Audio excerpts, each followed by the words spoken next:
Got T minus 22 seconds before the rocket launches. It's after 8 down there now, right? Yeah, the rocket launches in 22 minutes. Oh, there's Joe. All righty. Here we go. We're using Zoom for this meeting, which allows the public to participate in the meeting as an attendee. The chair can request members of the public to provide their names for the purpose of accurate minutes. Attendees must register to participate. The registration link is unique to the meeting. The registration link can be found in the description of the Nantucket Government YouTube feed. Attendees will join in listening mode. They can click to raise their hand if they wish to speak. The chair will call on those who have raised their hands in the order they were raised. All questions will be directed through the chair. As a preliminary matter, let me confirm that members and persons participating on the agenda are present here. When members, when I call your name, please state in the affirmative. Stop. Please state in the affirmative. Joe Topham. Here. John Trudell. Nat Lowell. Here. Barry Rector. Here. And I'm here, Dave Iverson. Alternates, Stephen Welch. Abby DiMolina. I'm here. John Kitchener. Here. Staff, Leslie Snell. Has Leslie made it yet? She's having technical difficulties right now. Okay. Meg Trudell. Here. Billy Sod. And Catherine Ansero. Here. All righty.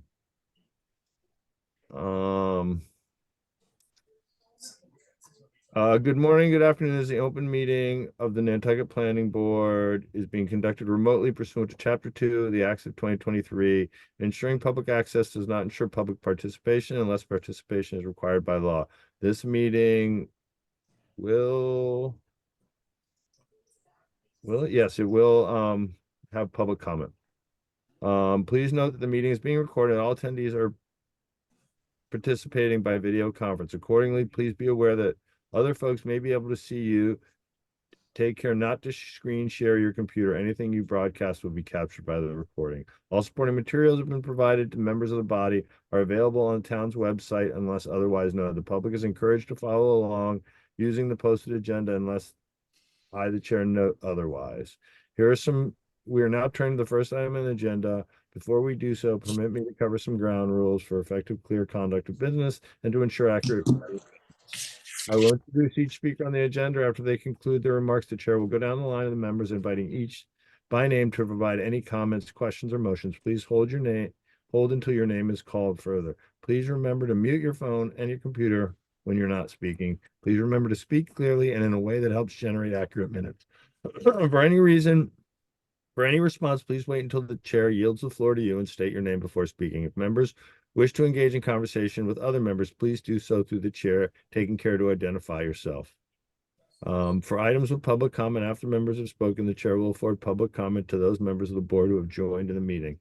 Members of the board who wish to speak must state their names and be acknowledged and by speaking through the chair. Their time will be limited to 3 minutes. All righty.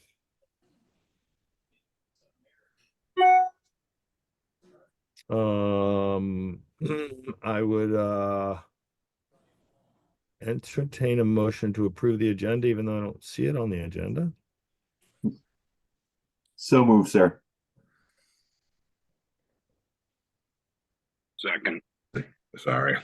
All right. Motion made by Barry, seconded by Nat. Barry. Aye. Nat. Aye. And Me? yeah. Joe. Hey, there you are. Hey, Joe. Aye.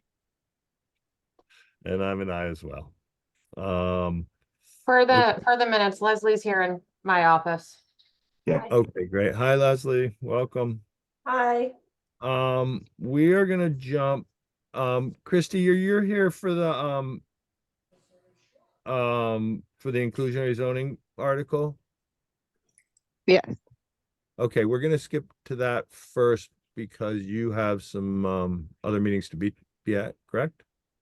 Yes, thank you. All right, awesome. Meg, would you like to speak to this?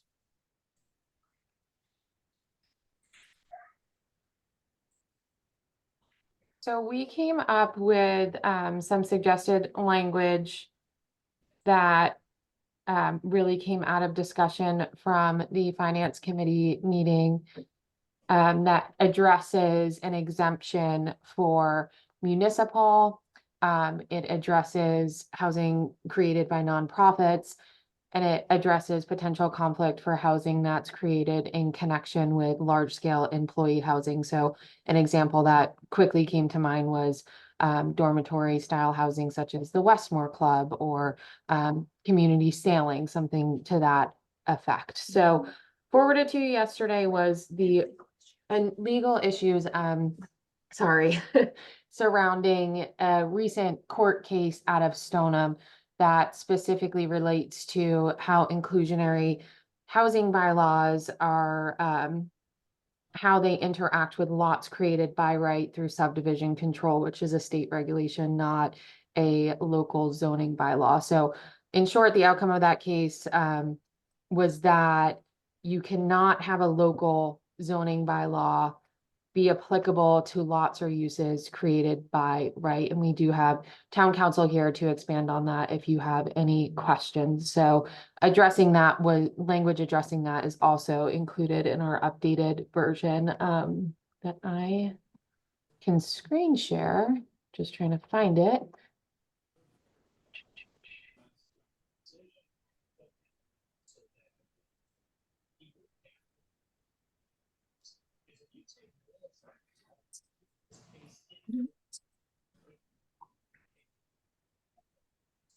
Are you all seeing the Word document? Yes.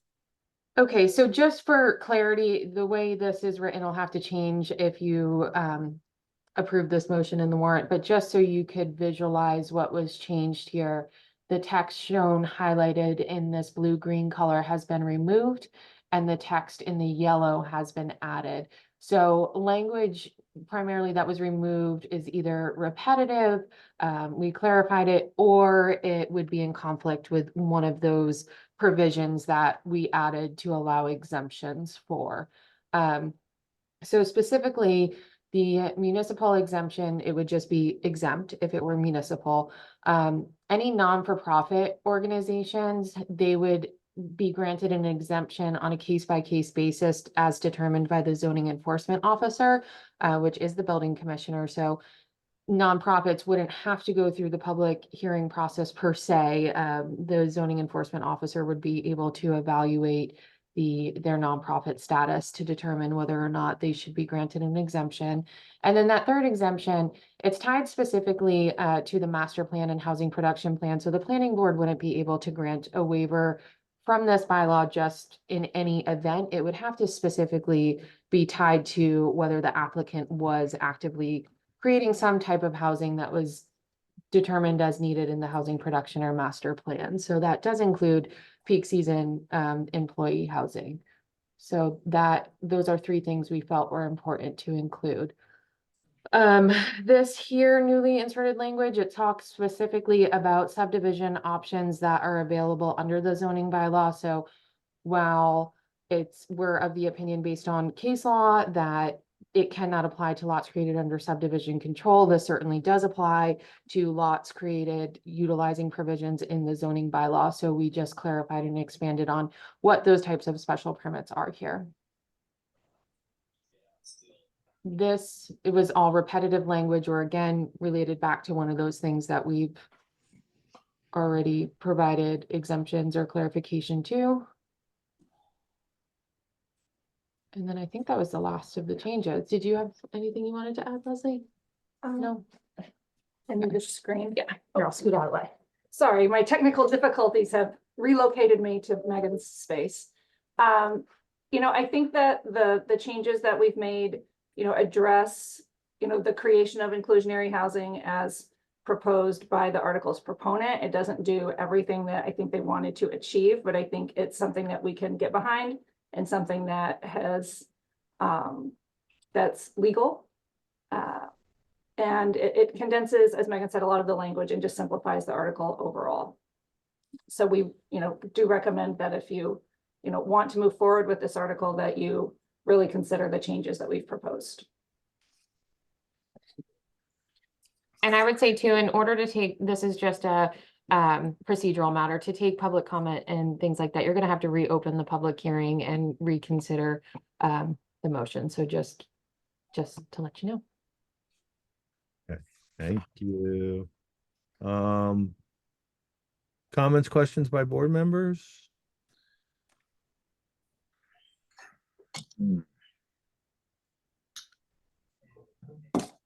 I guess I'll go first, Dave.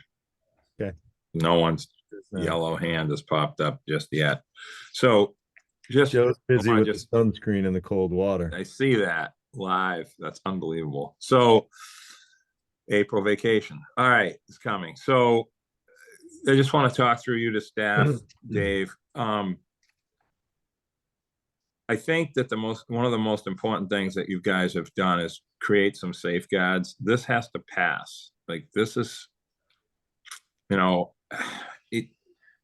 we kind of ebb and flow here a little bit, and sometimes things are easy to pass town meeting, like tertiary dwellings 10 years ago, and certain things, and then other things create controversy, confusion, assumptions, perceptions, etc. And I definitely, we want to create more housing. I mean, we just had the other night we had the situation at 66 Pochak, which was really easy, but confusing if you don't understand a lot of different things. I like what you've done. I'd be curious to see what town council has to say, and the safeguards that you've put in place and cleaning it up a little bit. There is one thing in there that I picked up on when I read it, the division of land versus subdivision. I noticed that you guys have got that. It looks like I think that's important if that's what I think it's for, but maybe you could clarify that. Or is that something we removed? Because there's two different types, like fee simple versus an actual subdivision. I think, is that what you've done or no? Yeah, well, that was language that was in the original article, and we kept it because that would include the division either through AR or ANR. Okay, and what about ANR is fee not simple kept- stuff? That's what I just wanted to understand, making sure that I didn't know if that was in there to clarify the difference or not. It's there to make sure it includes ANR or AR. So Okay. division, that would be fee simple, that would be included. Okay, so that's already baked into it. Okay, I just want to make sure, because again, that can get confusing as well, especially now we have 2 covenants allowed on quite a bit of, area now. So thank you. Thank you, Nat. And just to clarify on that, like the lot division would only apply to a division that otherwise required a special permit. So that's why we inserted the workforce home ownership housing, because that requires a special permit, and the flex development, which requires a special permit. So it wouldn't apply to anything that's through just a simple subdivision or an ANR. Okay. Great. Thank you, Leslie. Any other board members?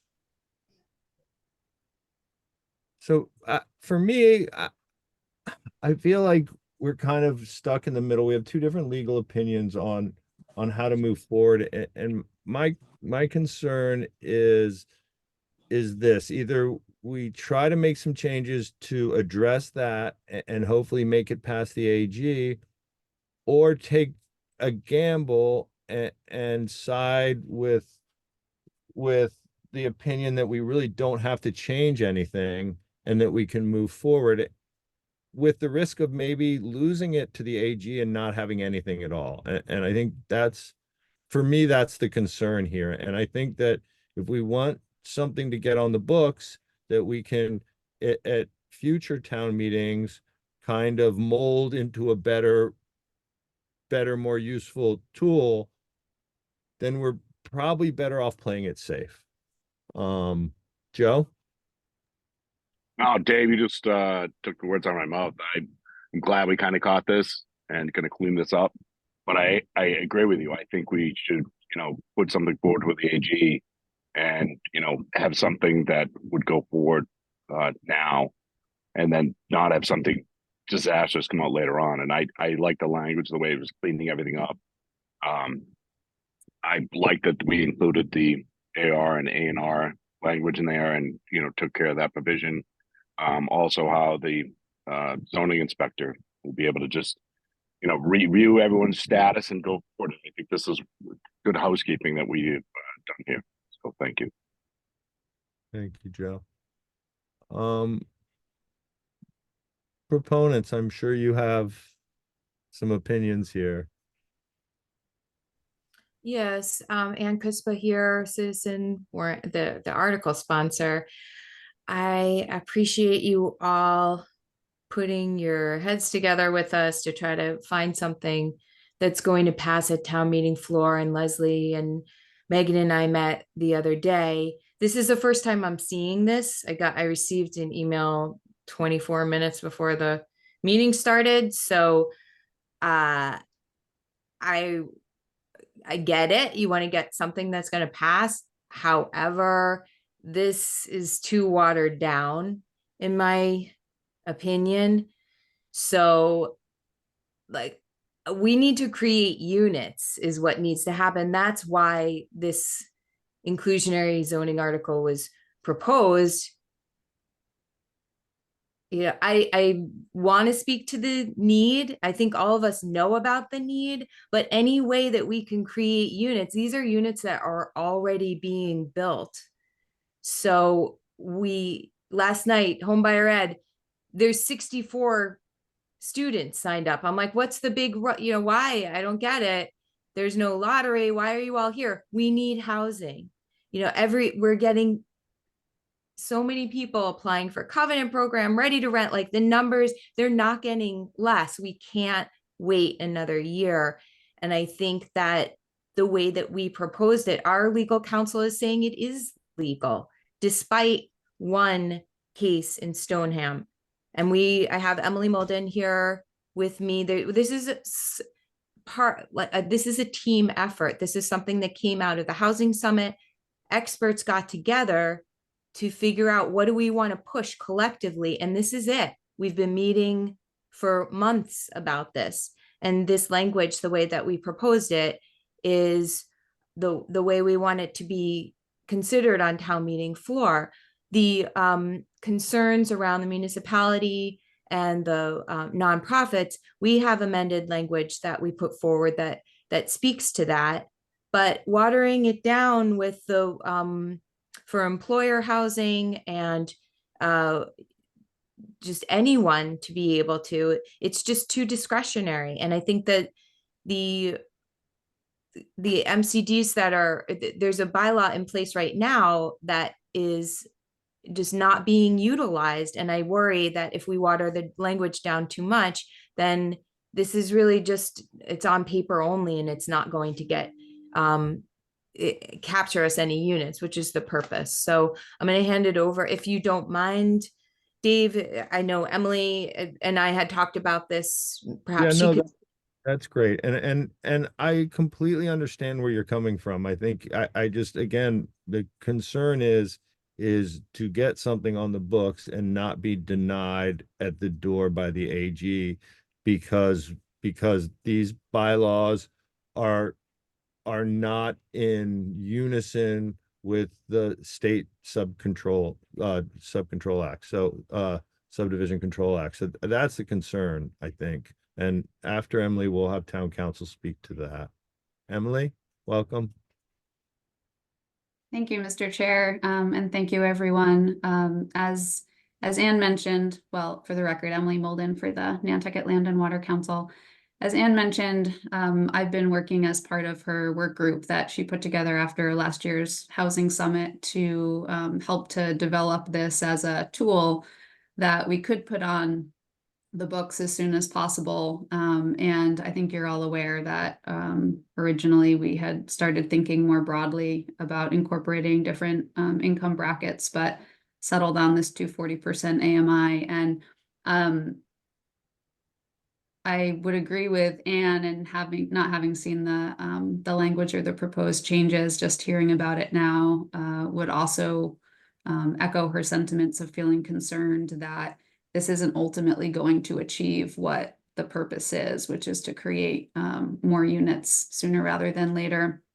I think that the language that Anne had provided as a suggested amendment to address concerns around nonprofits and the town, and an exemption for scenarios with those entities should satisfy a lot of the concerns, or all of the concerns that were raised with the Finance Committee.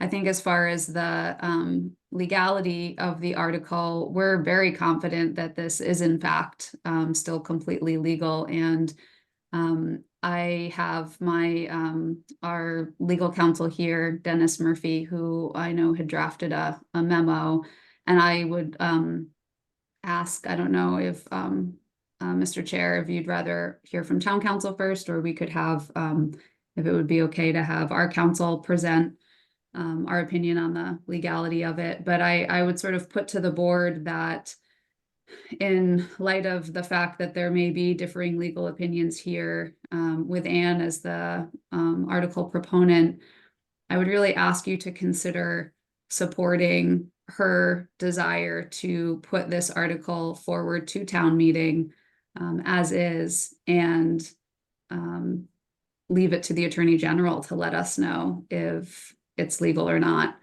We strongly believe that it is, and at your pleasure, Mr. Chair, would love to allow Dennis Murphy to speak when the time is right on that point. Thank you.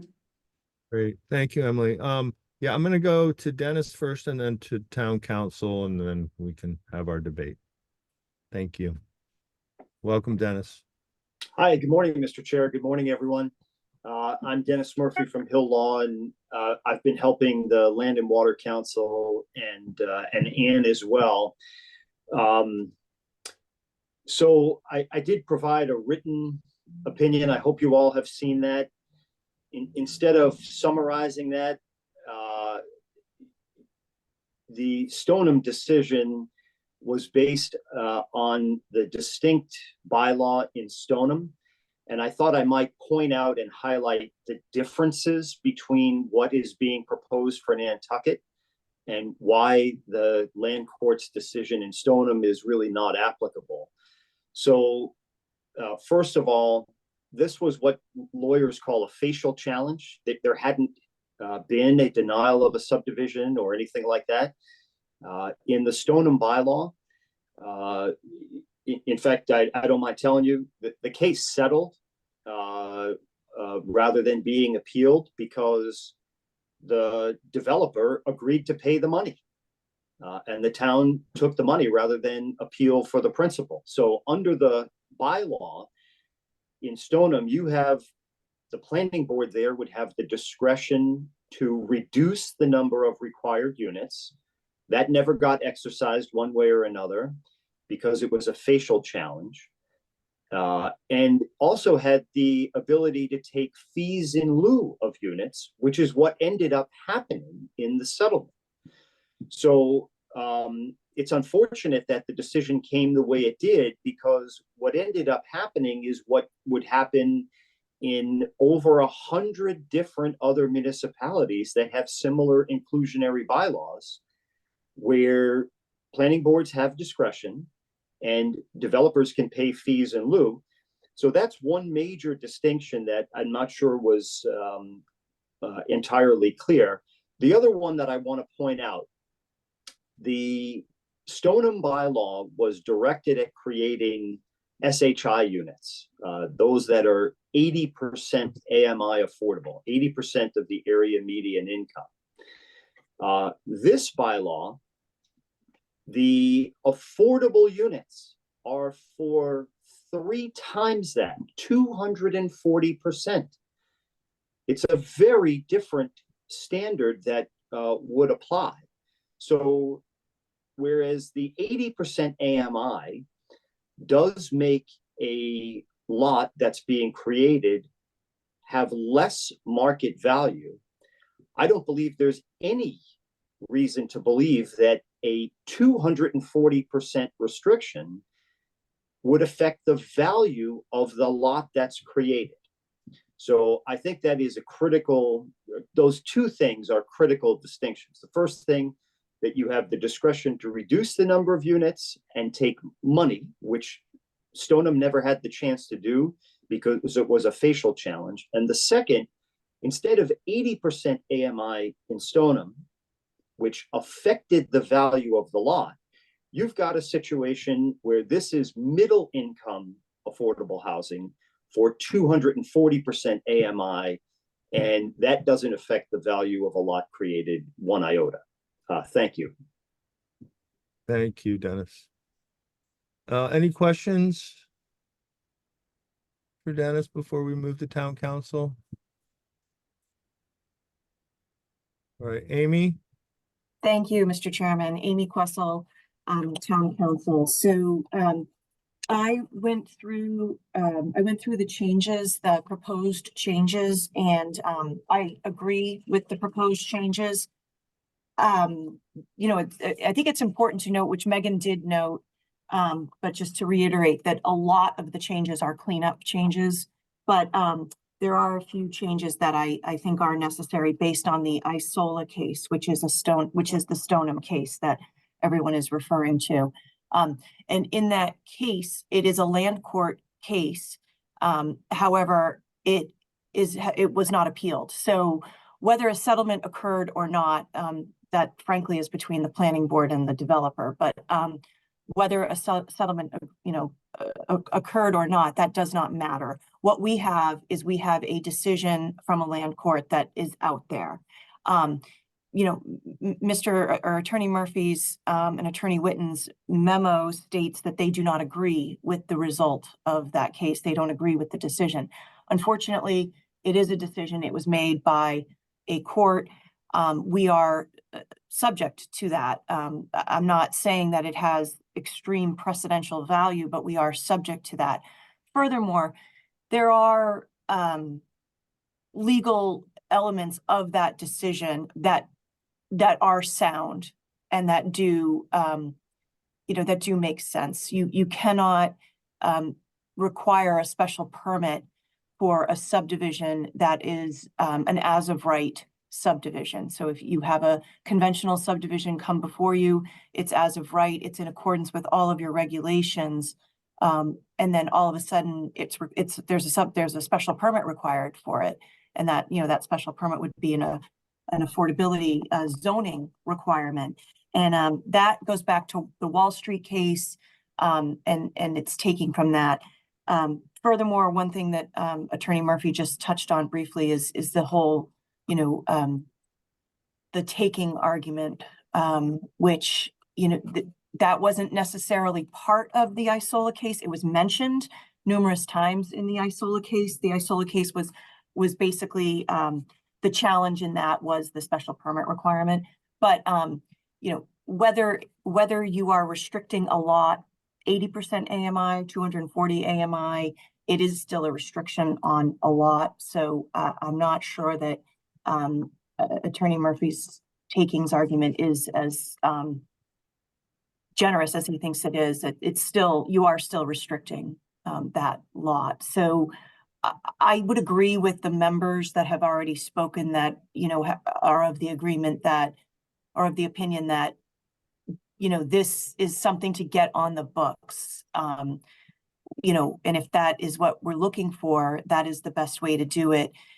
Whether this, as originally drafted, even if it got through the Attorney General with caution language based on Isola, it would be subject to challenge.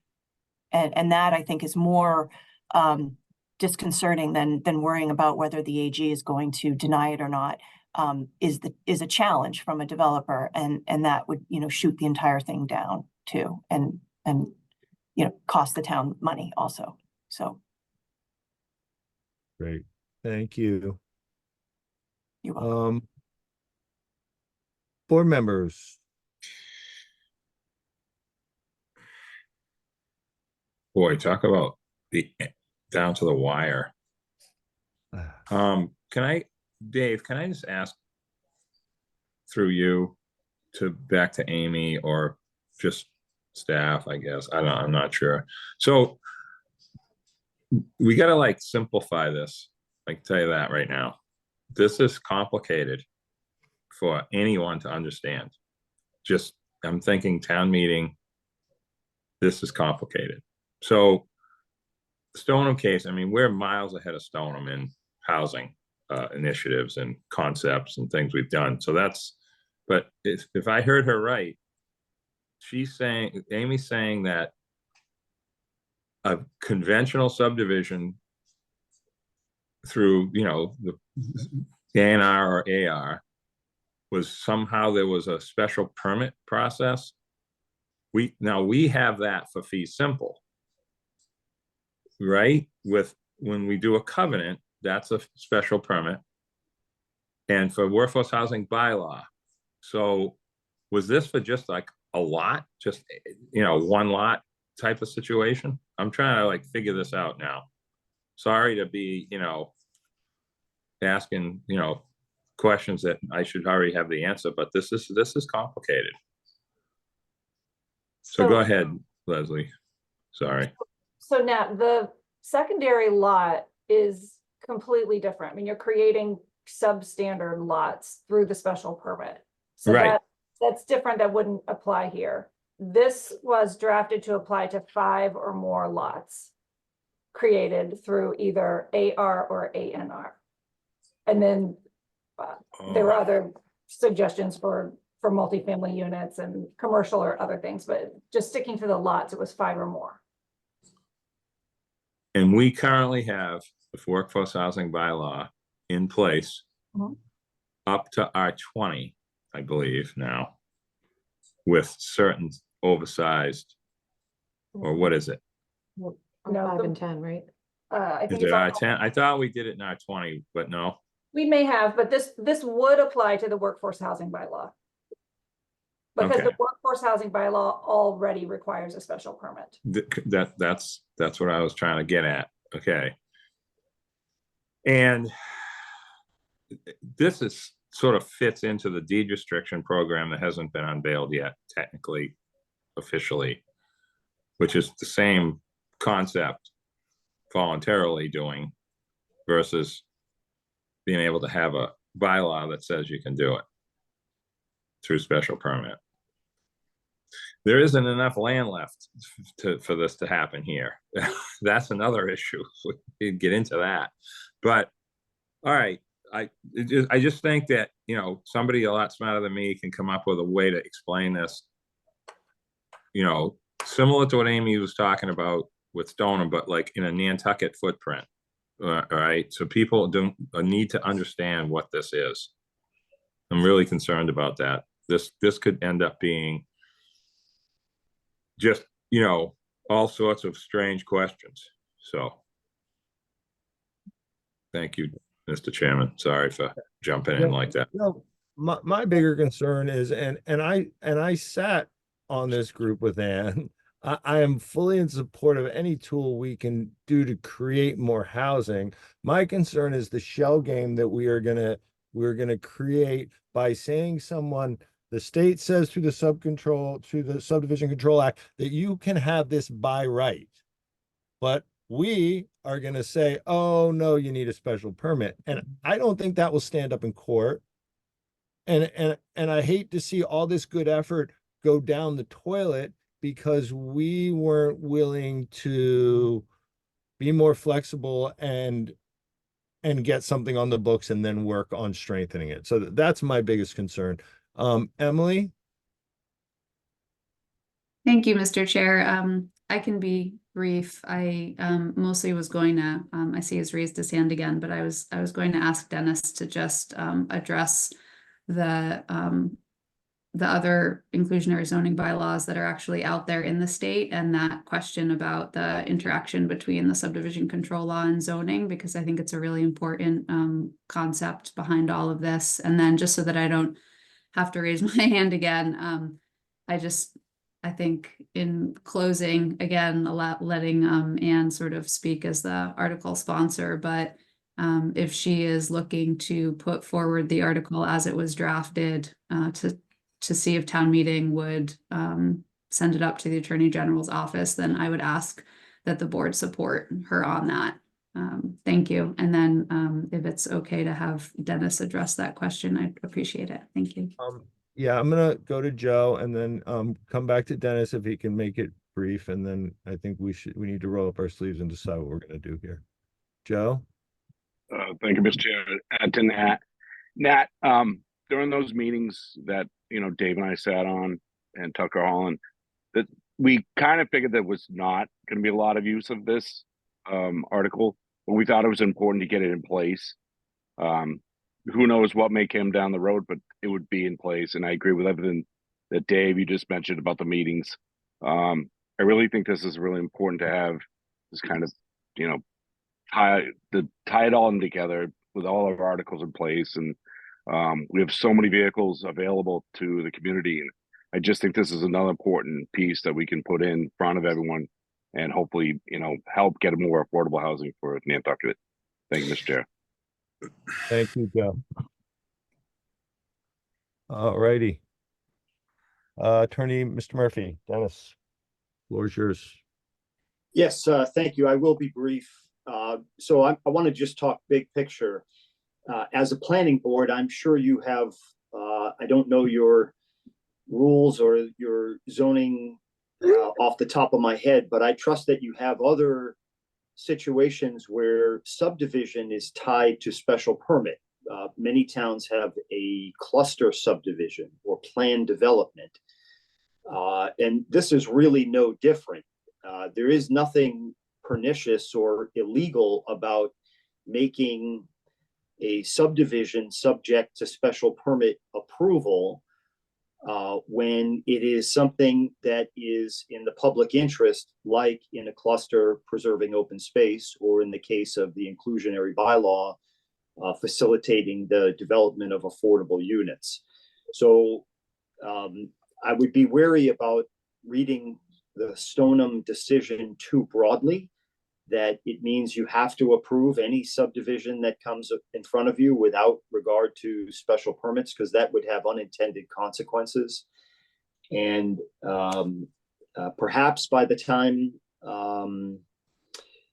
this bylaw is put into use in whatever form it's actually passed at town meeting, we'll have more clarity about what would be permitted in terms of allowing subdivision as part of a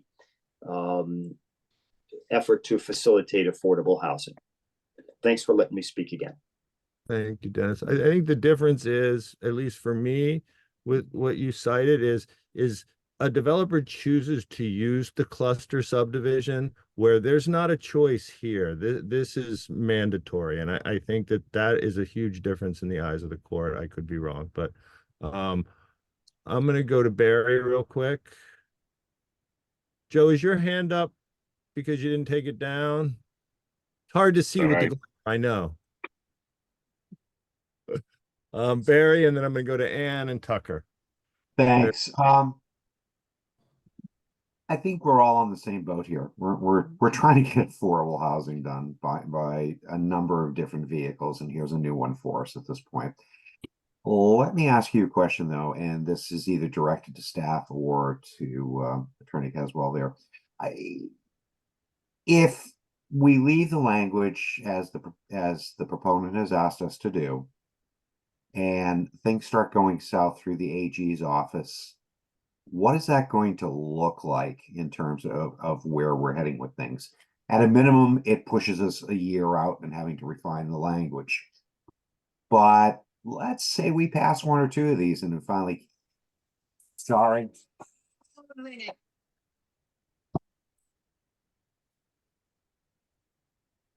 All right, I'm gonna go to Tucker and come back to, oh, are you God, do back I hate there? cell phones. That's all right. Sorry. You good? All right. So my question is, what is that going to look like? I mean, are we as a planning board going to be picking up pieces? Are we going to watch things being rejected ultimately? Are we going to have decisions reversed back on us that we're going to have to change? I want to know what that landscape looks like if we just go with the language that's currently being proposed, not by the planning board, but by the proponent. See what I'm trying to track to? So if I may, Mr. Chair, quickly to respond to that, what you're looking at, I think ultimately would be a delay in housing because what it very well could pass the Attorney General's office with a caution saying, you know, we're cautioning you on this. I don't know. I mean, based on the Wall Street case, I'm not sure if it would pass the AG, but in any event, what the bigger concern I think is a challenge by a developer, which would stall any housing for years.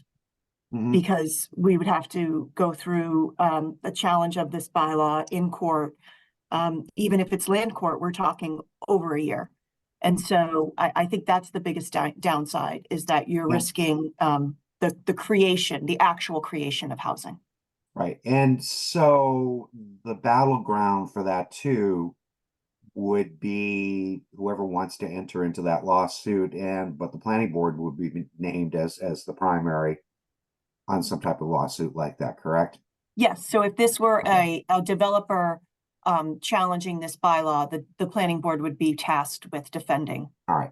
Because I mean, I want to do the right thing and I want to try to do, but it seems as though people, you know, are being adamant about wanting to stick with the original language.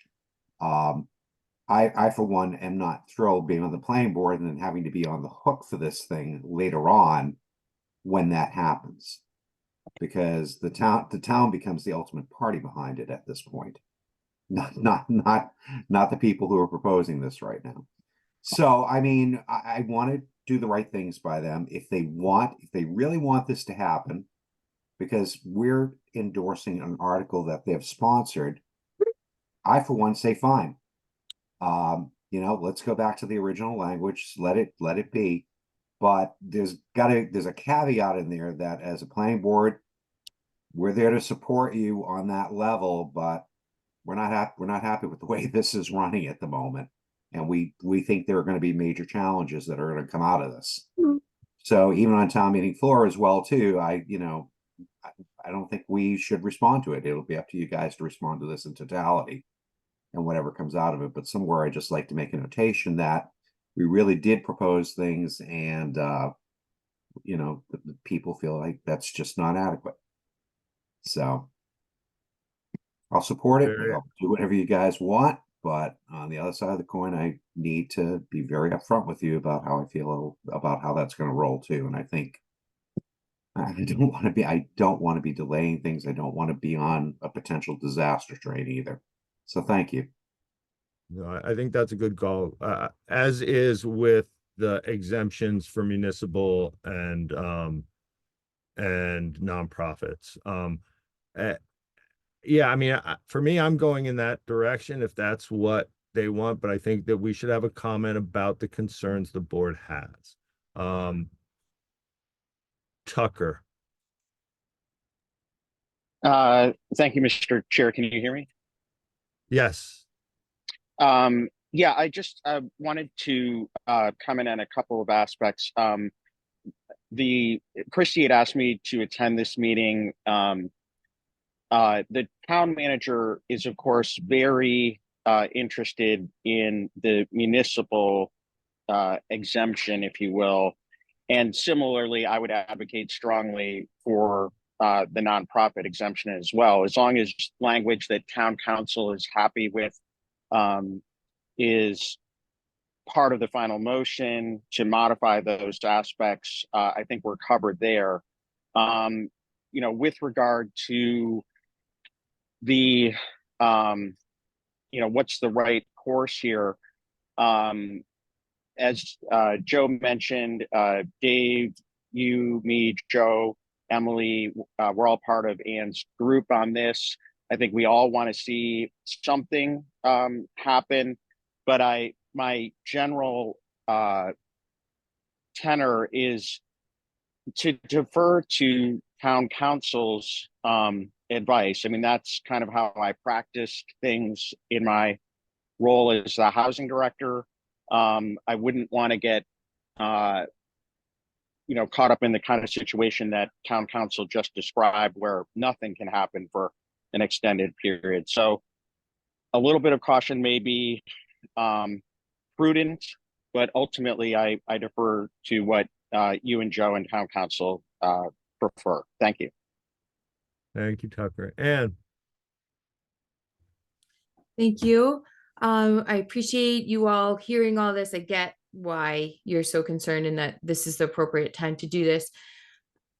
I would like to move forward with the original language that we proposed, with that caveat for the nonprofit and municipal exemption.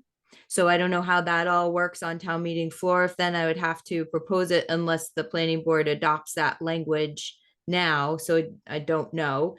But I think that the planning board and us as a community, we need to be more proactive about the type of affordable housing that we're creating, because if we don't create it through this inclusionary zoning bylaw, then the only way it's going to get created is through 40B or some kind of lottery. The number of units that we're putting online that way, it's making a difference, but it's not a very significant difference as far as addressing the need, or it's going to be through taxpayer dollars. So, that's the kind of choices. This is an opportunity we can capture units. So we went back and we did our own analysis over the past 2 years. How many units would this inclusionary zoning bylaw create? And, this is what we've done ourselves. And I asked planning to check it out. And I didn't hear back, but what we thought after analyzing it, we thought it would create 45 inclusionary units and 12 lots. So that's not insignificant.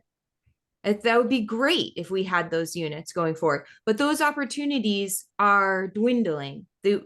As we heard from Nat, we're not making more dirt. So I also thought the risk in delaying this housing production is a big risk in that respect. Number two, as far as the developer choosing, the developer can choose to do less than the 5 units that would trigger this bylaw. So there is a choice that they can make, so they don't have to deal with all of this. And also the process, the planning board's process itself, you can work something out. We talked about dollars. I think it's important to talk about like what this means. And we're rolling out a 240% AMI homeownership opportunity very soon. And the numbers are like in order to qualify, $325,000 per year for a 4-person household. And that equates to over $1 million purchase price for the home. So these are, I don't know about not impacting the value one iota, but it does, in today's real estate market, that is less than what you'd be able to get in the open market, but it's still a good chunk of change for the developer to earn. So those are the reasons why, after doing a lot of work and consulting developers, funders, all sorts of people, this is the article that we proposed, given all of that information. So we're going to stand by that. Thank you. thank you, Anna. I mean, listen, I don't think any of us are denying that every tool is important and every unit is important. And I think just our concern is that maybe this is not going to return the units that we need. But I would, is there anyone in the public that's here to speak about this? Before we close the public hearing, I don't want to leave anyone out. And we see everyone on our screen. Is Billy on? No, Billy. I am on here. I see everyone. I have the participant list and there are Okay. no hands raised. Okay. Barry, Yeah, Mr. Chairman, at this point, I want to make a motion, then we close the public hearing. Second. okay, motion made by Barry, seconded by Joe.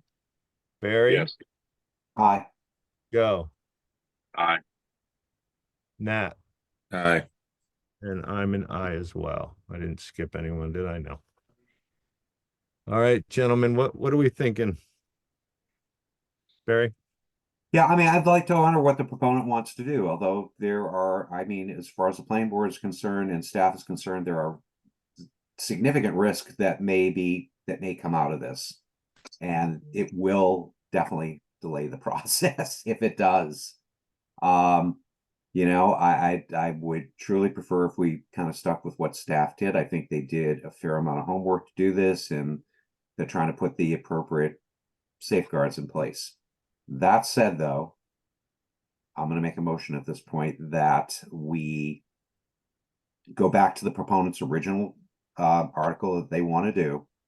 But I do want that caveat definitely in place to say we reviewed it and we think there are some things that may be challenged there. Something to that ilk. A comment with our concerns. Yes. So that's my motion, sir. Ready? Do we have a second?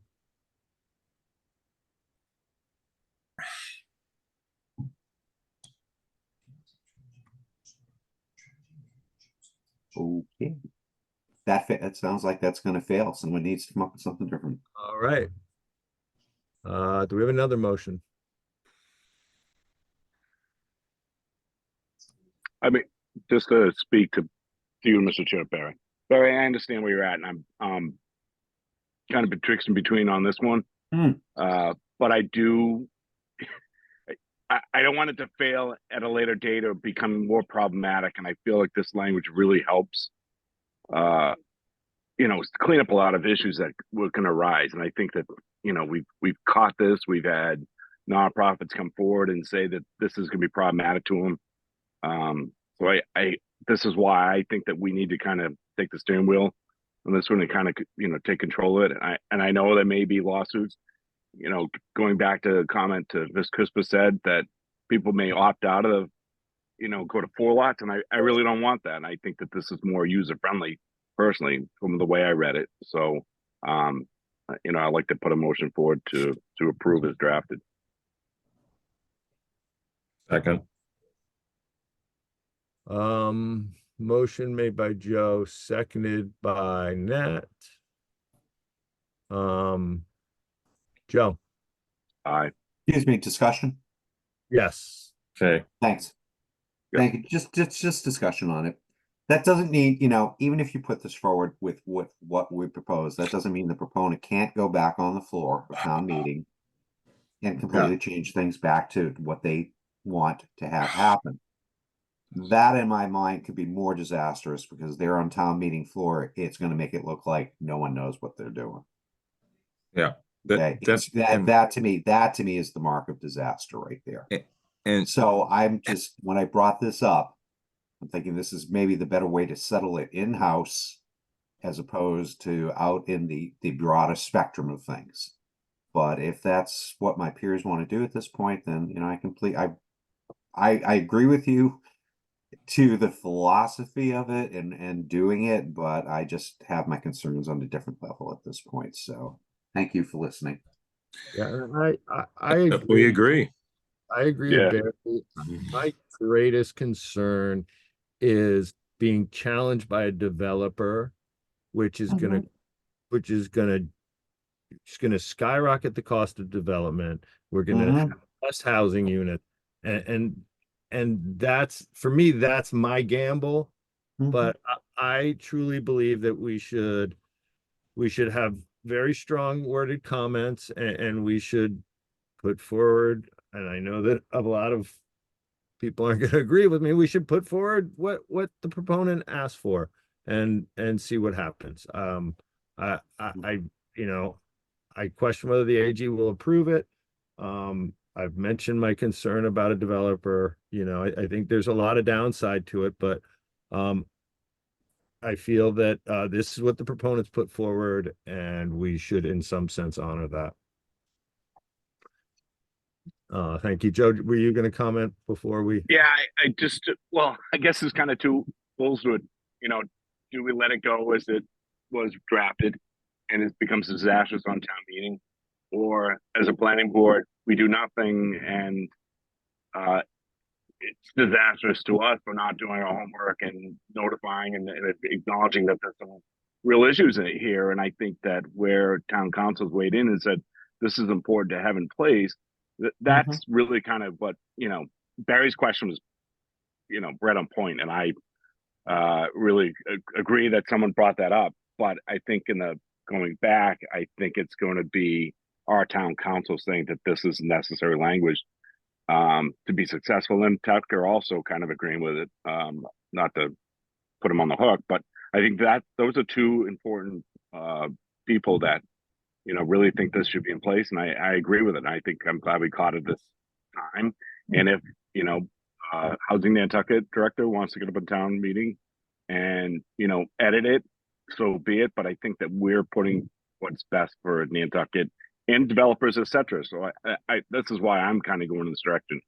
It can be edited either way. I think we've done this homework and notified Housing Nantucket that there's some issues, and we've been had discussions with nonprofits that would like to do affordable housing units, and this would be problematic to them. So that's why I putting the motion forward. So that's my comment. Thank you. All right. Is that it? Let's vote for the motion. That motion includes the carve outs, correct? Yes, it does. Yes, correct. All right, Joe. Aye. Talking about the exemptions, right? Yes. Mr. Chairman. Right, Can we clarify Joe's motion? Yes, Was Joe, it can to- you repeat your Was motion? it to approve as the language amended as suggested by staff? Yeah, I'm a little confused now. That's what my take was, but I just want to be very clear. Yes. Okay. You're muted, Joe. Sorry, Megan. Yes. Not surprising. Because the language that you put forward, that's what I'm. Rick, can you please mute? Thank you. Joe, will you repeat your please repeat your motion? Okay. So based on the document that was presented and shown on screen, that is the document that I would like us to vote on. Thank you. Nat? Is your Aye. second? Sorry, second. Yes. All right, great. Sorry. Made by Joe, seconded by Nat. Joe. Nat, you're muted again. Can't hear you, Joe. Say it one more time, loud. Aye. Thank you. Nat, Aye. Barry. Nay. Thanks, Barry.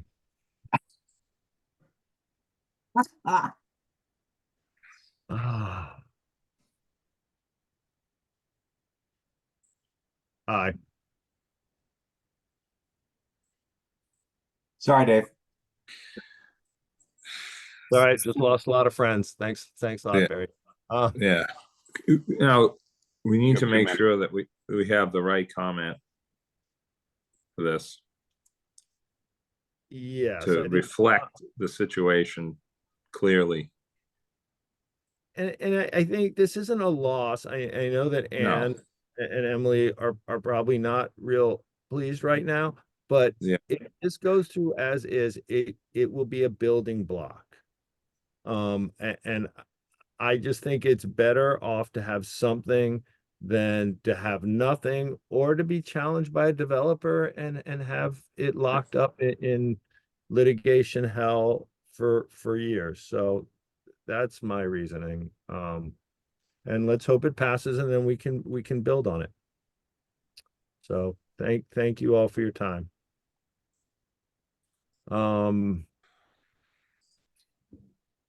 Rick, I think we're gonna move to you. Thank you for being patient. That took a lot longer. Everyone involved, both attorneys, thank you. And thank you. Emily, thank you. Staff, thank you on that one. That was a rough one. Okay.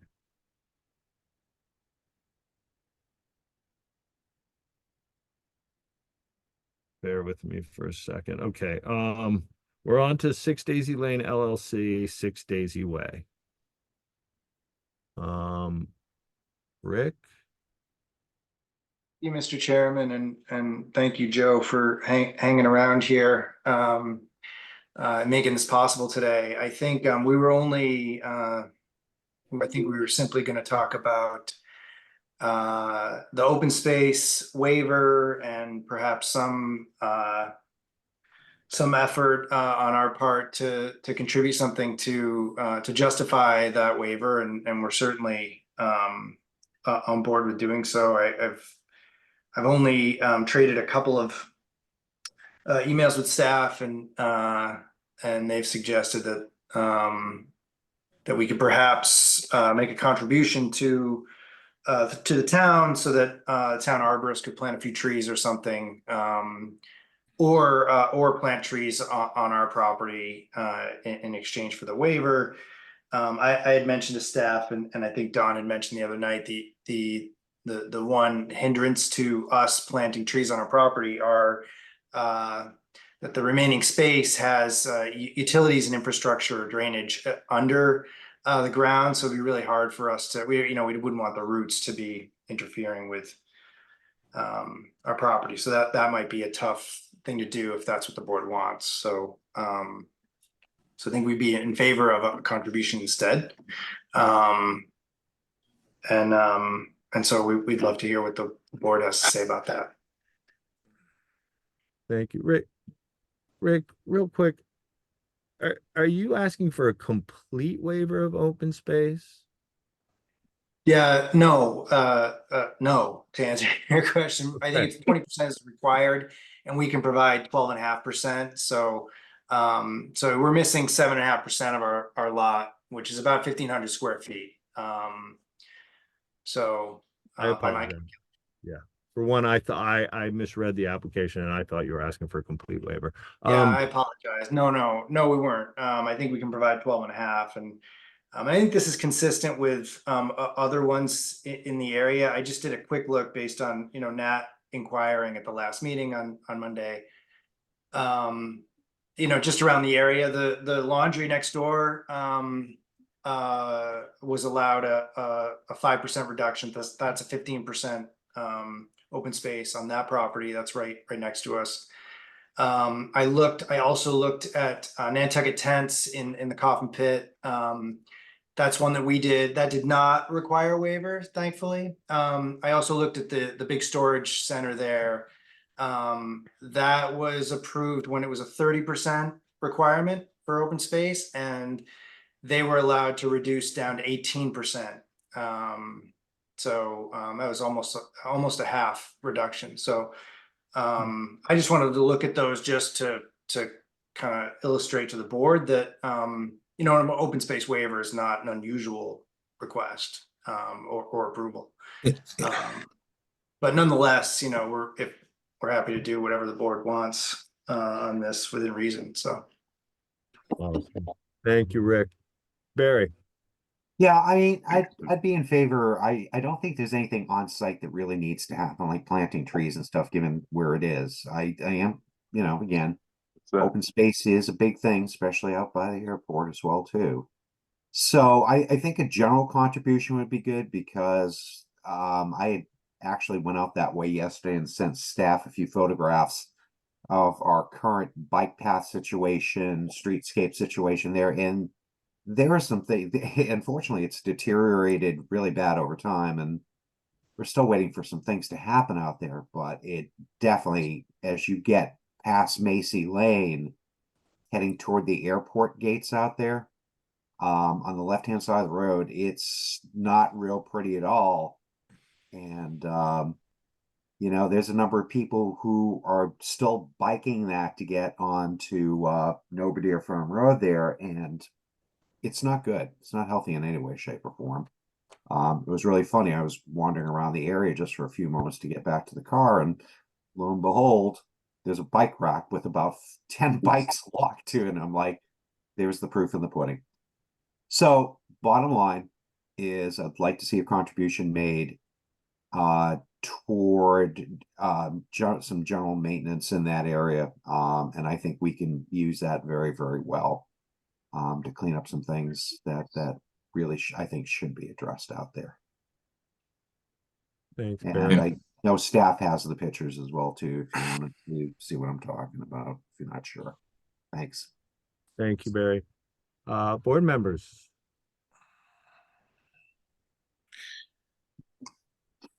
Since I'm the one that caused all the problems, kinda.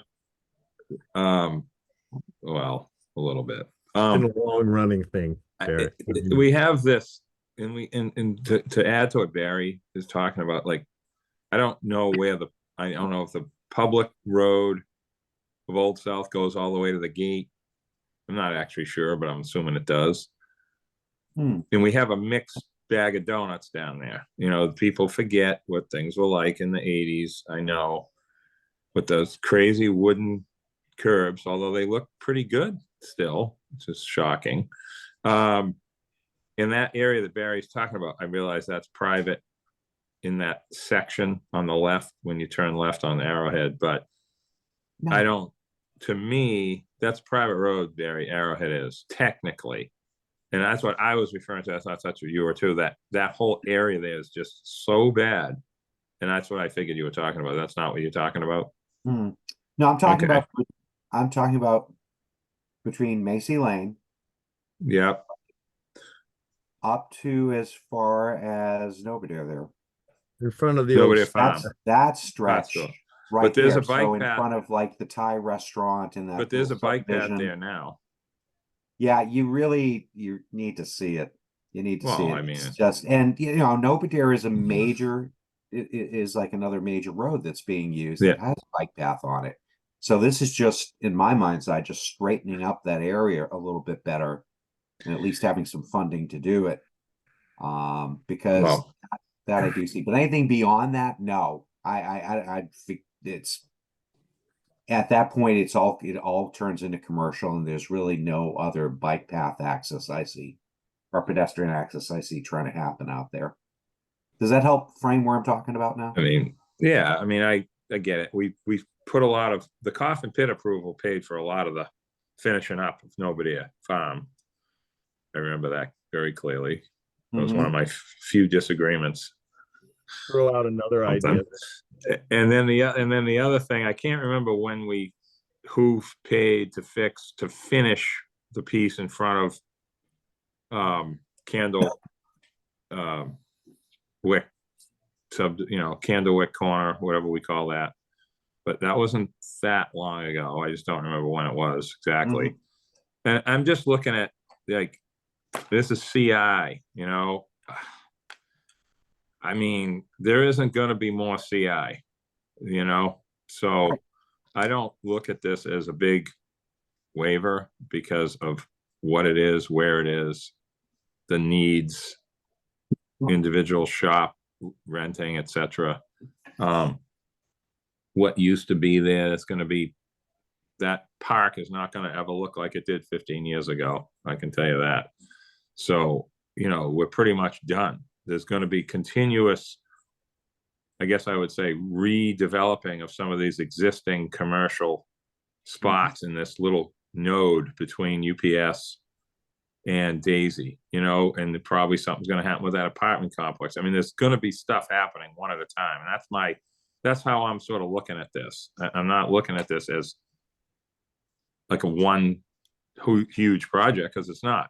This is a sort of a fixer-upper of existing commercial that we changed to CI at some point. I'm assuming it was RC or something different before. I don't remember what it was. But anyway, so that's my, you know, as far as the screening goes, Rick, you talked about the trees. You don't want to have something with big roots. Is that what you're saying? Well, Yeah, I mean, well, you know, yeah. I had just traded a couple of emails with Megan, and she mentioned maybe some trees Mm. planting, you know, on sort of the west and north side, and that's Yeah. kind of where our drainage and infrastructure is. I mean, we'd be willing to do it, obviously, but I think that would be silly. It would, you know, would frustrate what we're trying to accomplish there. So in general, you know, I think if the board is going to require something, I think something offsite would make more sense, or a general contribution of some sort. The only concern I would have about, and again, we're not opposed to it, as long as it's a reasonable amount. The only concern I would have about what Barry's talking about would be whether someone else is already required to maintain that area, Mhm. you know, because you guys are pretty good about you know, requiring those developers, say in front of Candlewick, to put in those sidewalks, etc. And so I guess we don't want to pay for something someone else is already required to. We'll do whatever you guys want, just so you know. But that would be my only that could be a thing that could be a hiccup in that regard. But I don't know what the answer to that is. So so again, you know, like I said, whether it's to plant trees somewhere or to do you know, sidewalk, bike path maintenance, we don't care what the reason is, as long as it's a reasonable amount, you know. I have another thought or suggestion is that, you know, since basically what we're doing is, and I hate to sound so almost crass about it, is that we're basically trading open space for money.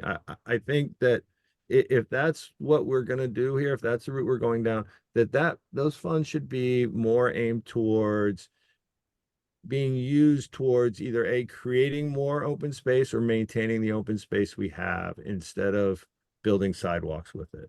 And I'm not saying the sidewalks aren't needed, because they certainly are out there, but I think that we should try to keep it in the lane that we're trading for here, right? Like, well, this is an open space deal. Let's make sure that money goes to preserve or maintain more open space on Nantucket. And I'm not sure the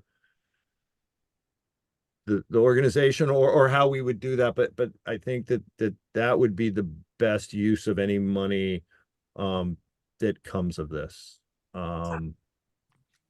Staff, the ladies.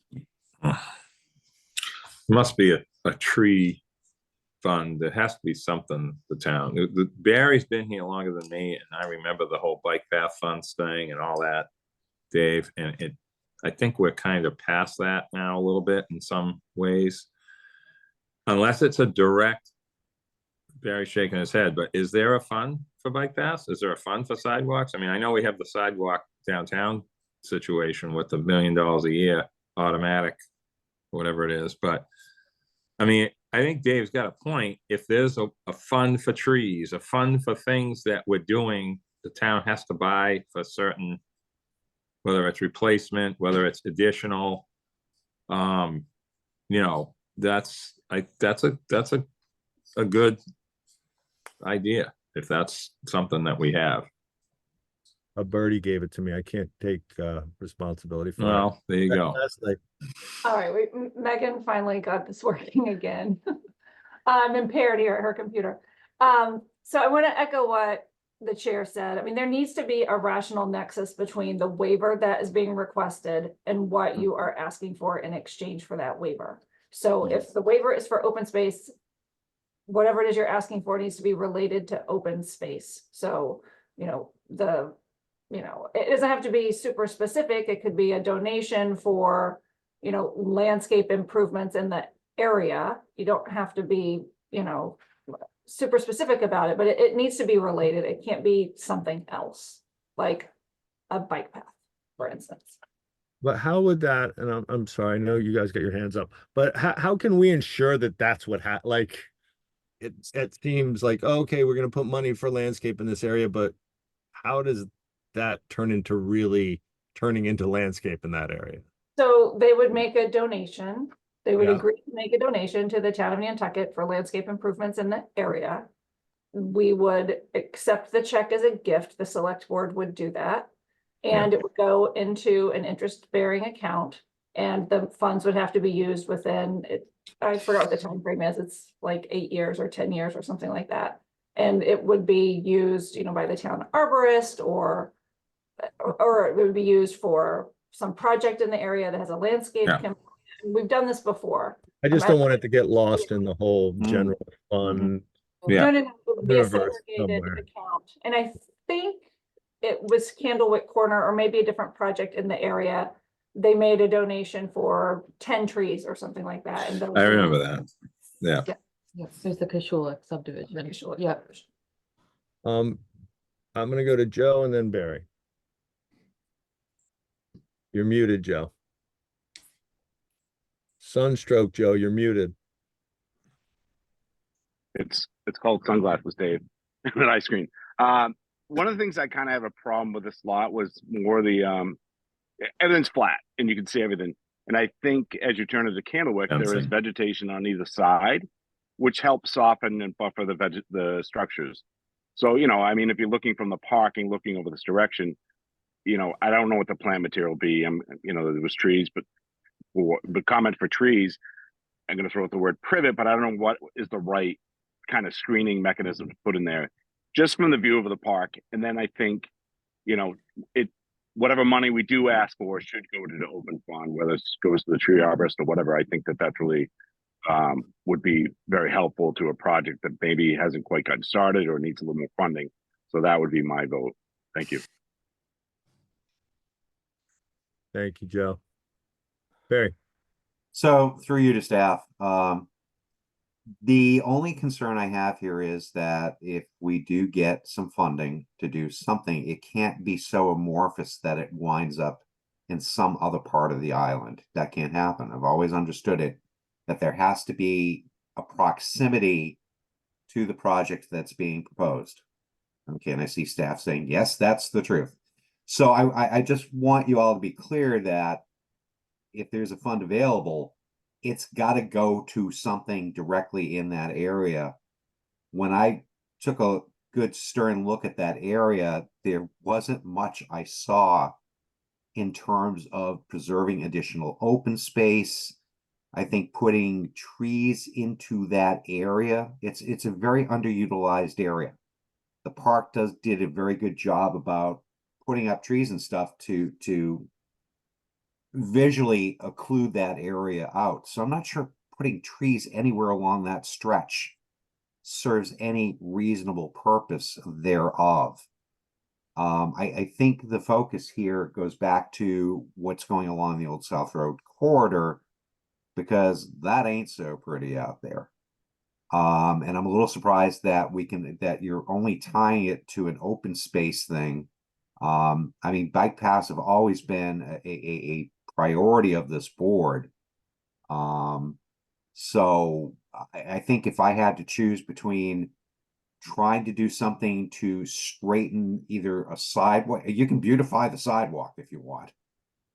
I'm fine with that, but there's something that I think that really needs to happen along that Old South Road corridor stretch, because like I said, it's not so pretty, and I would rather do that as opposed to putting some arbitrary trees in a road that's very underutilized and is well buffered, I think, to begin with. So I just want to bring that back into play. We got money from Van Gilder, didn't we, for sidewalk improvements? No, we didn't. Van Gilder, I forget the exact amount, they donated mature trees to be planted. We got not money yet, but as a condition of the proposed mixed-use structures at the vacant lot over in Candlewick there to complete that connection. But that's connected, I believe, to the issuance of a building permit or a certificate of occupancy, and to my knowledge, that has not been done. But there is a condition tying it to that decision for that specific section of bike path.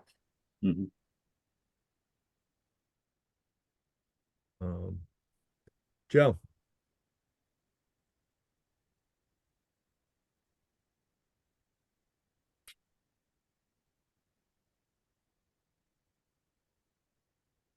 Still can't hear you, Joe.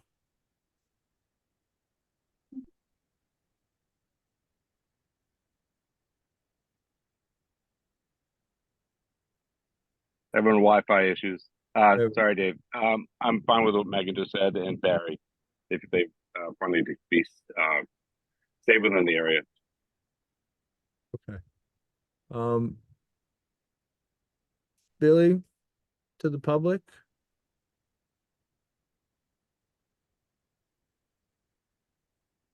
No, no hands are raised. Only Joe's. Excuse me. We can't see it. All right. I'd entertain a motion. Yes, Barry. Do we just want to ratchet down a figure now Um, before we close this? okay, I was thinking public hearing, but yes, we can. Yep. Staff, do you have any idea what would be an appropriate figure for? 10,000 is a number we've been floating around. Mm-hmm. I'm comfortable with that. Rick? Yeah, I know you rather have it lower, but How well do you know me now, David? I mean, I guess the only thing I would say is if, Candlewick planted 10 trees, we'd maybe want to plant 5. Candlewick is a monster and we're putting up a, 3,500 square foot building. So, but obviously they're all different and there might have been other things we don't remember about Candlewick, I'm sure. So, I think that for such a singular building, maybe 5 would be more appropriate, but again, we'll leave it up to the board. right. Inflation, Rick, inflation. It was a long time ago. You are right about that. That was for Dave. Yeah, the $1,000 tree is now a $2,000 tree. Hmm. We're like 4. Right. All right. And I'm not suggesting trees. Right. Right. All right, gentlemen. Where are we gonna go here? So we're gonna settle at 10. Yep. Open space waivers are Well, expected. Barry, what are you thinking? Sorry, Dave. What am I thinking for what? No, monetary Through the- amount. Well, I'm sorry, just through the chair. One more time. Through the monetary amount. Like, were you unhappy with the 10K, or were you thinking? Oh yeah, no, I think that's fantastic. I think. Okay, that- sorry, just misunderstood. No, that's fine. Okay, There's a number of tidying things that has to happen out there, and that 10K will go quickly. Yeah. But anything that will help move things along out there a little bit, I think is very important. So. Okay, I agree. Great. So, Mr. Chair, I'll make a motion. We close the public hearing then. Ready? I'll second that. Motion made by Barry, seconded by Joe. Barry, Aye. Joe, Aye. Nat, Aye. and I'm an aye as well. Do I need to appoint an alternate on this? Did I do one? Yeah, and I don't know. Oh. I don't know if Abby, you can confirm or not whether you were at this. I know you were in and out on Monday, so maybe John, but were you part of the? I was on for this part. I had to drop off Okay. late, actually. Okay. But yes, you'll need an alternate, Dave. Okay, so Abby, that will be you. Okay. All right, as for the merits. Yes, Barry. I'll make a motion at this point that we approve the project as submitted with the conditions and findings that we've talked about today, as well as with the additional ones that were put into the staff report. I'll Okay. second that. Well, okay. And the money to go where, Barry? I'm so sorry. And the money to go where? I'm gonna just ask staff to help me out a little bit, but it would go into a generalized fund for improvements in that part of the old South Road corridor. Yep. And hopefully that's adequate. We Yes. good with that? Yep. Great. And you seconded, Joe? I did. Okay, great. Motion made by Barry, seconded by Joe. Barry, Aye. Joe, Aye. Nat, Aye. Abby, Aye. and I'm an aye as well. Thanks for being patient, Rick. Kind of a Thank long you. run up. No, thank you guys honestly for hearing this today as opposed to April. We really appreciate it. Thank you guys. Thanks, Rick. Have a good one. You're welcome. Take care. Okay, we are on to warrant Article 59, zoning bylaw regulating residential use. This is coming back to us based on a discussion that the proponents for the short-term rental articles have agreed to. So which is different from what our original proposal was. So staff, do you want to talk about this? I don't see any of the is Mr. Cohen on or? I don't believe he's on, but Mr. Cohen agreed to work with the select board, a proponent of a different short-term rental article, to come together with a single proposal for short-term regulations at town meeting. And he agreed to not move forward with the zoning piece of that unless something comes out of litigation between now and town meeting. So the proponent no longer wants to move forward with this as of now. The FinCom, I think, is on board with that. So that's the request, that you change your motion to take no action.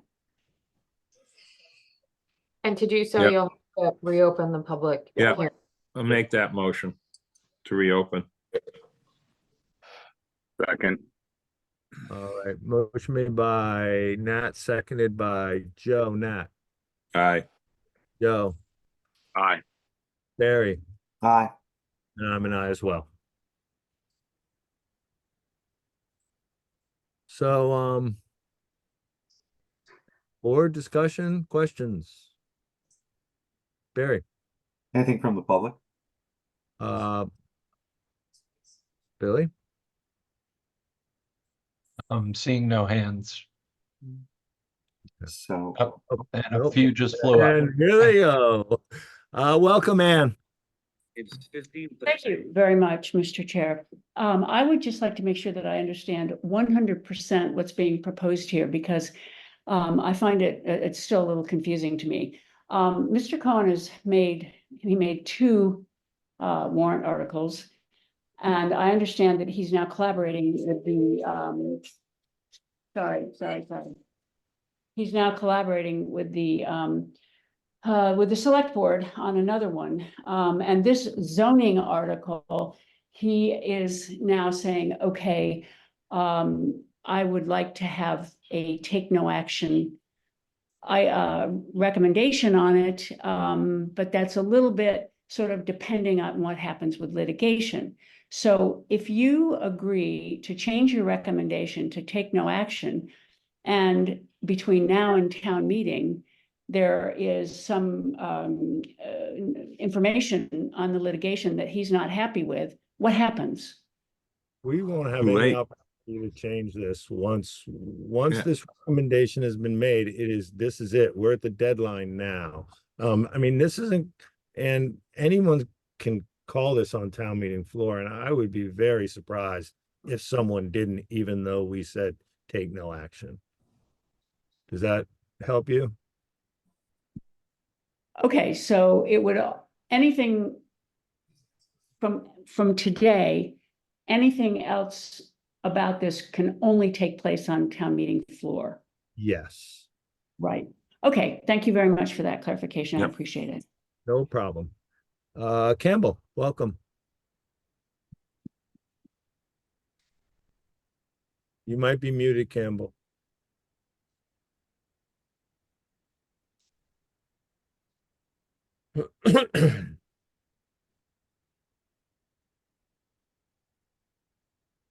We had it figured out last meeting. your mic volume. Are you muted, Campbell? So keep trying, Campbell, and we're gonna have some board discussion and come back to you. Board. Thoughts? Feelings? Is everyone comfortable with what Mr. Cohen is asking us to do? Yeah. Okay. Campbell, I'm gonna give you a couple more minutes, because this seems like I think the board knows where they're going with that, but I certainly want to give you the opportunity to speak.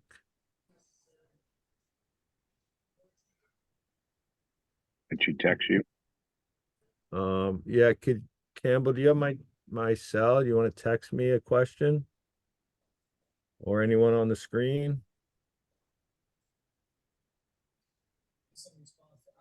If you have anyone on the screen's contact info.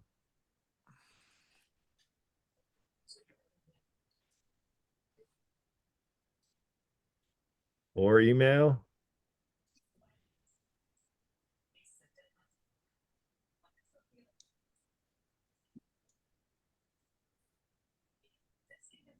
Campbell, I feel like I can faintly hear you. No? No, she logged off, so she might She be trying logged to off. get back in. Give her a minute to get back in. Yeah, let's give her a minute to get back in. I'm sorry, but I If that just, resolves the issue. if she put in the effort to be on the meeting all this time, we should give her the opportunity as best we can.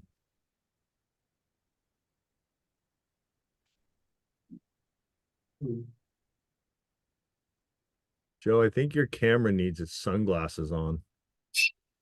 Staring in the sky that long. Just waiting for the solar eclipse.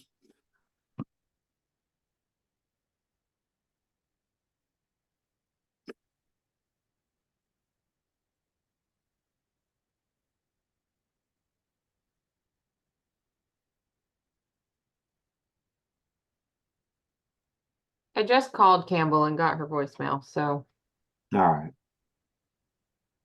That might be because she's trying to log on. Give it a couple more seconds. All right. Pops up in the middle of the motions, we'll have a timeout. Motion to close the public hearing then, sir. Have a second? Second. I'm gonna delay Joe's it on for, the, Joe, you're on the moon. no, I See the haven't, moon there. I Oh, haven't, there he is. Oh, there he is. we haven't gone anywhere yet. I'm just kind of stalling to give her every opportunity. I know. All right, so motion made by Barry, seconded by Nat. Barry, Aye. Nat, Aye. Joe, Aye. and I'm an aye as well. Campbell, I apologize. So it is what it is. So I'll make a motion. We take no action on this. Right. Second. Motion made by Barry, seconded by Nat. Barry, Aye. Nat, Aye. so. Now Joe's frozen. Oh, there you are, Joe. You're muted, Joe. Take your glasses off, Joe. Aye. There we go. And I'm an aye as well. All Then right. Morse go to eyeglasses. There you go. Awesome. Motion to adjourn. Motion. Second. Thank God. I gotta That go. takes so long. Motion made by Barry, seconded by Joe. Barry, Aye. Joe, Aye. Nat, Aye. I'm an aye as well. Thank you, guys. Thank you. Just- See you all in a few hours. Thank you, public, for showing up. Thank you, public. Yes, absolutely. Thank you. Bye-bye.